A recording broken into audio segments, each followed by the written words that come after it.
That is the feeling of dread.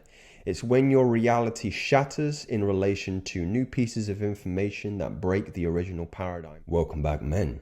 Today, I'm bringing you a story that was deleted 4 days ago by an individual that was rightly suspecting that her partner was cheating on her. And the story was so fascinating because it provoked in me a question in which I think I would be very interested to get your personal opinion on, brother.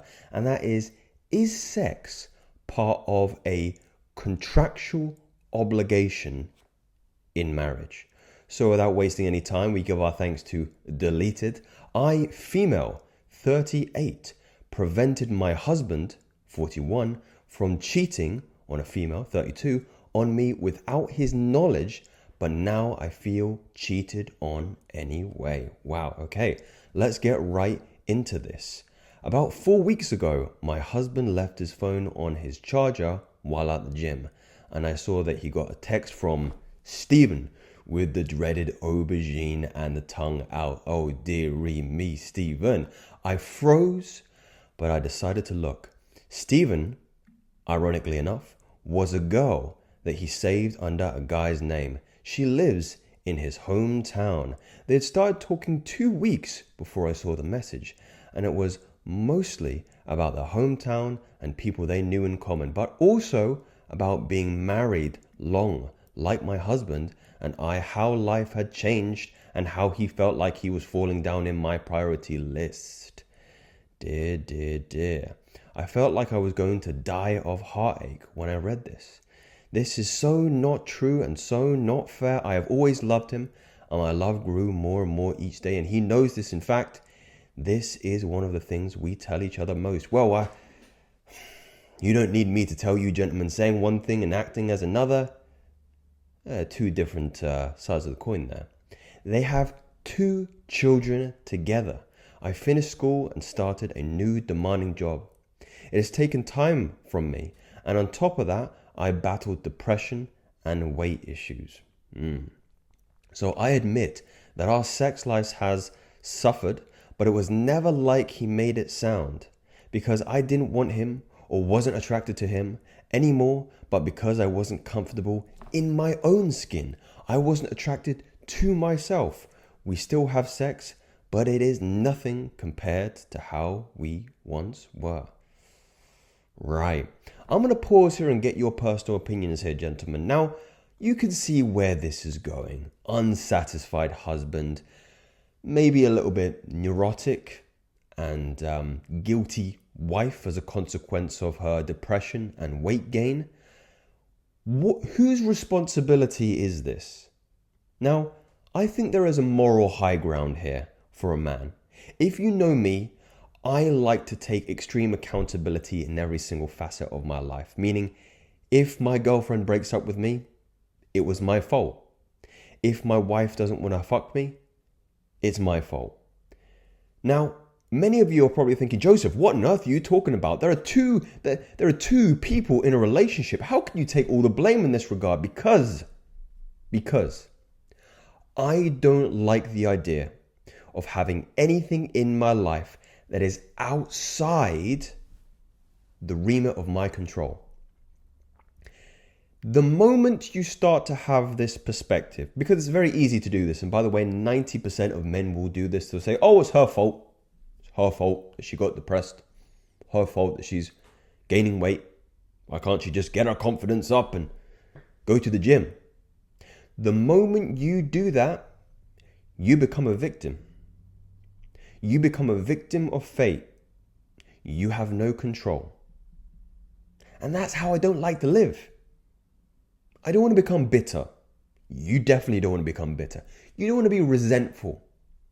You hear about these people. Unfortunately, my father's one of those individuals. He's a little bit resentful. He doesn't take full accountability in his life. My father's a great man, one of the greatest men I know. But in his older age, you can tell the bitterness and the resentment start to trickle in. And it breaks your heart, breaks my heart, when we got into conversations where he's resentful of my mother, let's say. You don't want to be around those kinds of people. And it's like a poison, it's like an infection that gets in your energy and it starts to bleed you out over time. Let's read on. I didn't tell my husband anything and I didn't confront him. I just kept following the conversation with her. They have flirted and talked about sex, what he liked, what she likes, and then they decided to have sex when he visited his hometown. My husband made it very clear though that he loves me, his wife and children, and wasn't interested in anything else but sex, the physical, because he was tired of always begging me for sex. And me giving it to him was like a chore. This is how he feels, and I won't dismiss his feelings, but he is never a chore. I just don't feel particularly attractive. 3 weeks ago, my husband was going back home to visit. One of his best friends turned 40 and was having a house party. I haven't been a house party to in a long little while. Nostalgia. This is something I knew of before I found out about Stephen. Stephen being the other girl. Stephen being a Stacy. I wasn't going to go with him because I couldn't take the days off work. That girl was invited to the party too. I imagine you're a little bit more motivated. Shall we see? I've watched my husband and her deciding on meeting after the party for sex. Ooh, I asked my parents to watch over our kids. Yeah, I see. And I took the early train or later train to intervene. I couldn't read my husband's face if he was surprised in a good way or disappointed. His friends were happy to see me. And during the evening, my husband seemed more happy than not that I showed up. So he was happy that you were there. He asked me why. I didn't tell him. And I said, because I wanted to surprise him. I also told him that I booked a hotel room because I wanted to do things I wouldn't be able to do if we stayed at my in-laws. We had sex all night and mostly it was wonderful, but for the little intrusive thought in my head, wondering if he was enjoying me or wishing it was somebody else. Next morning, we went back home and my husband had been acting differently, saying that he loved the surprise and how he thought it was hot.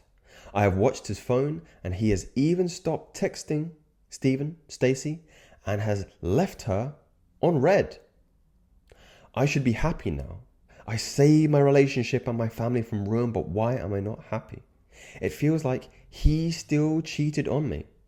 He is very loving now, and our sex life is on its way up, and he seems content, and I'm content too. I realize how much I missed our sex in general, and with him in particular, so why does it still feel awful? Like he cheated. Like I was playing a game, I conquered one level, but now I need to conquer the next. I want a divorce, but who will side with me? We'll get to our update in just a moment. This is an excellent example of unintentional dread game. If you're unfamiliar with dread game, it is how it says on the tin. It is capitalizing on this feeling of dread. This is the feeling of dread. Seen a text from Stephen. I froze but decided to look. That is the feeling of dread. It's when your reality shatters in relation to new pieces of information that break the original paradigm, typically through this idea of loss of your present circumstances. Some people like to call this when you get complacent and ungrateful of your present circumstances, and when something threatens to take that away, you start to feel a little bit more motivated to be more grateful, to put in a little bit of extra effort, to stop living life on autopilot. Now, there are some men who would have you employ this version of dread game. I won't lie to you that it is effective. It's effective. She wants a divorce, but this is what she's saying.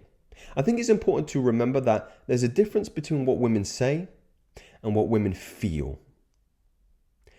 She now knows, or has just recently received information, that her partner can still attract other women. And that if she's not going to put out, he's begging her for sex.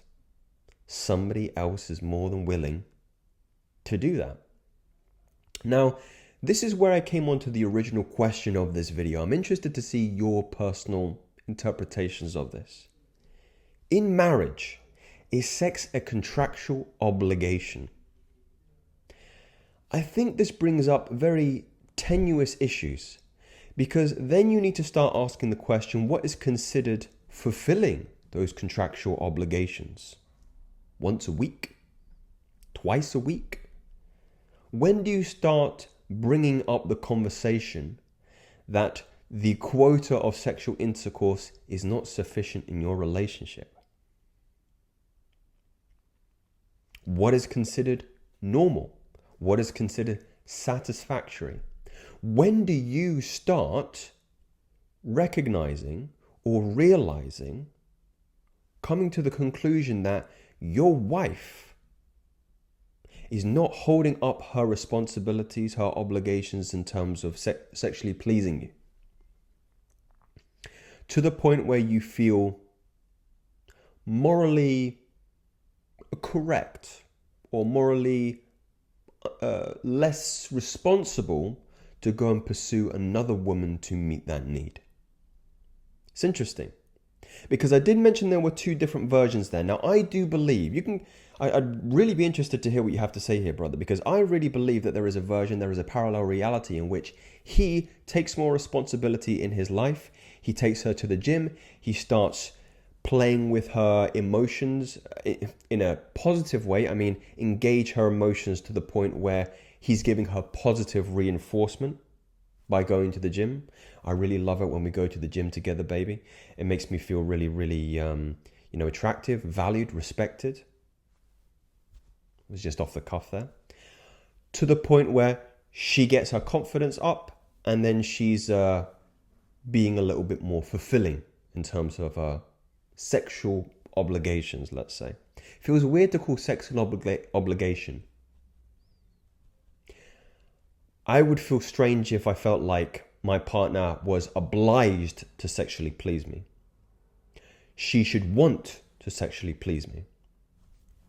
That's the difference. That's the difference. So, I don't want to be naive to the fact that there are men who employ this kind of tactic and it is effective. I'm a very outcome-oriented individual, but as I'm very sensitive to universe, cosmos, and God, I would be naive to say that one of them holds a little bit more karmic debt than the other. Meaning it can be seen as manipulation, dark psychology, dark triad theory, dread game will hold a larger amount of karmic debt. And I believe the more morally correct path is to be a leader in your relationship, which is, like I mentioned, something that I don't think a lot of you will agree with, because you believe that, or you may be of the opinion that she should have responsibility in the marriage and to play a role. But are we not the leaders of the marriage? Is there not one captain of the ship? If there were two captains of the ship, it'd be nonsense. Really interested to hear your interpretation of this, gentleman. But like I always say, these are just theories. Take what is valuable, discard what is not, and I'll speak to you again very, very soon. Take care.